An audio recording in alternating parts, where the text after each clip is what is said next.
Mathieu Sambon nous a rejoint sur ce plateau. Bonjour Emmanuel. Bonjour David. Vous êtes le PDG et fondateur de Roxane, une société qui est tournée vers la communication. Expliquez-nous en quoi consiste concrètement cette société. Cette société est une agence de communication digitale qui est spécialisée sur les réseaux sociaux et par extension en contenu de marque. Ce que nous faisons, c'est du marketing conversationnel. C'est-à-dire qu'aujourd'hui, les réseaux sociaux, vous le savez, ce sont des immenses conversations qui portent sur tous les sujets. Et de ces conversations, on peut en tirer parti quand on est un annonceur et qu'on veut passer un message, faire de la communication ou augmenter ses ventes.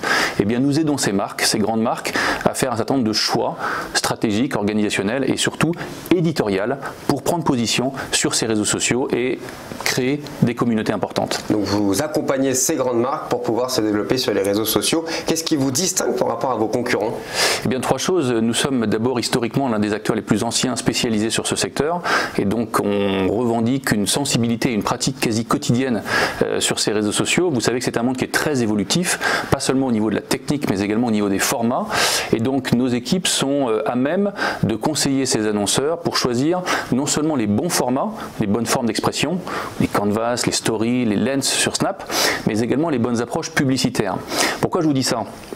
Parce qu'aujourd'hui, les réseaux sociaux ne sont pas seulement des lieux d'échange, c'est aussi des grandes régies publicitaires qui proposent des formules publicitaires qui permettent de cibler très précisément les internautes. Et c'est l'alliance des deux, cette création sur les formats et cette connaissance des formats publicitaires qui permettent d'obtenir la performance. Alors concrètement, entre deux stories Instagram, la petite publicité qu'on va voir entre ces deux stories, c'est vous. Exactement. Voilà, c'est nous qui la concevons, c'est nous qui la produisons et c'est nous qui la diffusons. Alors on imagine que vous avez des points de vigilance propres à Internet. Quels sont-ils ? Alors il y en a plusieurs. Évidemment, quand on dit conversation, on dit deux choses par rapport au modèle publicitaire traditionnel. D'abord, c'est une chronologie qui est différente. On est quasiment dans le temps réel, donc ça requiert une très grande agilité.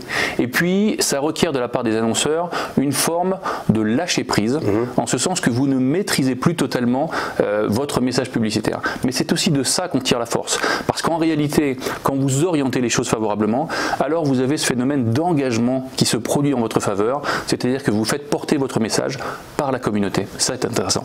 Alors au quotidien, quels sont les acteurs principaux de votre entreprise ? Vous voulez parler des équipes ou des équipes, et bien aussi des acteurs les clients, mais aussi les équipes. Alors les équipes, il y a trois équipes. Il y a une équipe de création qui est assez importante, il y a une équipe de community management et de social media manager, et puis une équipe commerciale. Les clients pour lesquels on travaille sont généralement des grands acteurs dans la banque, dans l'assurance, dans la téléphonie mobile. On travaille avec Alcatel, on travaille avec Nokia, on travaille avec le groupe Up, anciennement Chèque Déjeuner, on travaille avec Valourec, on travaille même avec Viber qui est un réseau social. Et c'est vrai que nous interagissons beaucoup avec ces réseaux sociaux. Nous avons une proximité avec eux qui nous permet, et on voit d'ailleurs quelques créations qu'on a faites sur la télévision, qui nous permet de les accompagner quotidiennement dans ces démarches. Aujourd'hui, sans aide de professionnels de la communication comme vous, les marques ne sont pas assez compétitives, on peut le dire. Si elles n'ont pas l'essor des réseaux sociaux pour pouvoir se démarquer, pouvoir parler d'elles, c'est vrai que c'est essentiel maintenant aujourd'hui pour pouvoir se développer et pouvoir parler de soi-même. C'est absolument essentiel de sortir de sa bulle, de quitter la posture publicitaire traditionnelle et effectivement d'aller dans ces conversations. Alors avec les deux points de vigilance que vous avez mentionnés, mais c'est vrai que quand on arrive à bien orienter les choses, avoir la bonne création, la bonne organisation, les bons choix techniques et surtout les bons choix éditoriaux, alors les choses effectivement tendent vers le succès. Ce que nous aidons à faire finalement, c'est assez simple. Nous aidons ces marques qui ont un business dans plein de domaines différents à devenir elles-mêmes des médias producteurs d'un contenu.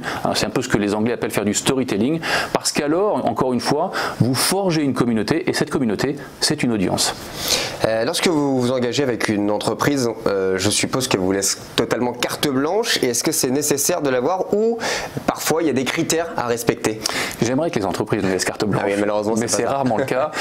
Les entreprises elles-mêmes sont soumises à des contraintes, et il faut nous-mêmes que nous intégrions le discours de la marque, on appelle ça dans le métier la plateforme de marque, sa mission, sa vision, son territoire de communication, un cahier des charges précis, et qu'on l'intègre dans les réalisations que nous faisons. Alors, tout l'enjeu, et c'est là votre question est très pertinente, tout l'enjeu est d'arriver à créer une forme de créativité au sein de ce cadre qui est donné. Et ça fait l'objet de discussion évidemment avec les annonceurs. C'est là la difficulté, mais c'est là aussi, c'est pour ça qu'on fait appel à vos services. Alors quels sont les objectifs à court terme pour Roxane et à long terme?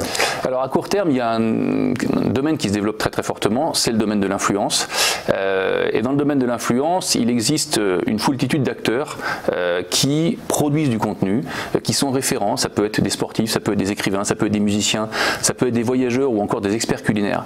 Et plus communément des influenceurs, tout simplement. Des influenceurs, mais quand on parle d'influenceurs, on pense souvent aux gens qui sont très connus. En réalité, il y en a beaucoup à tous les niveaux.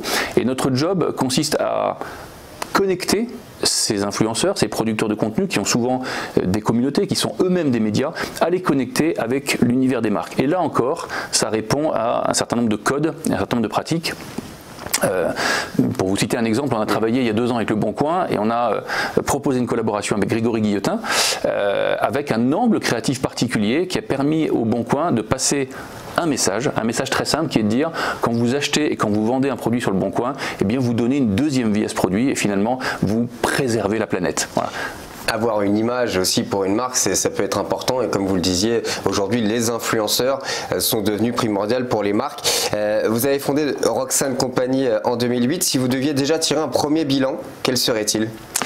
C'est un bilan qui nous permet de...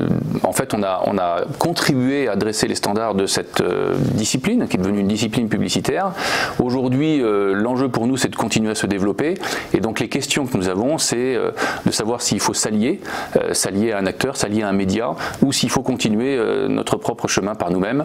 La question est ouverte. Est-ce qu'aujourd'hui, en 2019, la publicité se passe pas plus sur les réseaux sociaux et moins à la télévision? Aujourd'hui, on regarde beaucoup plus les réseaux sociaux que la télévision. Alors c'est très vrai, en particulier si vous parlez des jeunes gens, les jeunes gens ou la jeune génération, les millennials, comme on dit, la génération Y, ne regardent quasiment plus la télévision et même ont déserté certains réseaux sociaux comme Facebook. Facebook est devenu le réseau des parents, voire le réseau des grands-parents, et aujourd'hui il y a eu un déport sur Instagram et même sur Snap. Et c'est ça aussi qui est important, s'adapter à l'évolution des réseaux sociaux. Exactement. Constamment. Mais c'est ce qu'ont très bien compris d'ailleurs certains médias comme Brut, ou quand on évoque le phénomène mondial TikTok, où on trouve des médias qui proposent des formats novateurs et des audiences qui se reconnaissent dans ces médias novateurs. Est-ce qu'aujourd'hui en France, on tend à rattraper notre retard sur les États-Unis dans votre domaine, ou est-ce qu'on est encore loin du compte ? Je dirais qu'en termes de créativité, on se défend assez bien. En décembre dernier, j'étais jury au Crystal Festival, qui est un festival mondial de publicité. Je vous assure que les cas qu'on a vus, qui venaient d'Europe, parfois du monde entier, mais aussi de France, n'avaient rien à envier aux États-Unis. En revanche, ce qui change, c'est évidemment la taille du marché intérieur. Les États-Unis sont les inventeurs de l'Internet, sont les inventeurs principaux des réseaux sociaux, et c'est vrai que ça leur confère une maturité et une certaine avance de phase en la matière. Au Royaume-Uni aussi, par exemple, il y a des exemples de sociétés que vous suivez? Pas spécialement aux États-Unis, celle qu'on suit beaucoup c'est... Au Royaume-Uni, je disais. Pas spécialement au Royaume-Uni, celle qu'on suit beaucoup c'est aux États-Unis. J'ai d'ailleurs fondé Roxane il y a 10 ans à la suite d'un voyage d'affaires que j'avais fait aux États-Unis, en Californie, à San Francisco. Et dès 2008, j'avais constaté l'effervescence et la puissance de ces conversations et toutes les créations qui se faisaient sur ces réseaux. Alors pour Roxane, on en parlait tout à l'heure des objectifs à court terme. Pour développer davantage encore Roxane, qu'est-ce qu'il va falloir faire? Comment vous comptez vous y prendre?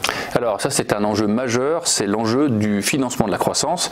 Nous bouclons l'exercice 2018 en progression de 15% et vous le savez, les sociétés qui sont en croissance ont besoin de financer cette croissance. Pour nous, l'enjeu majeur, elle tient essentiellement à la communication et à la construction de l'image même de Roxane. Parce que cette construction, elle est facteur de différenciation et elle est facteur d'attractivité.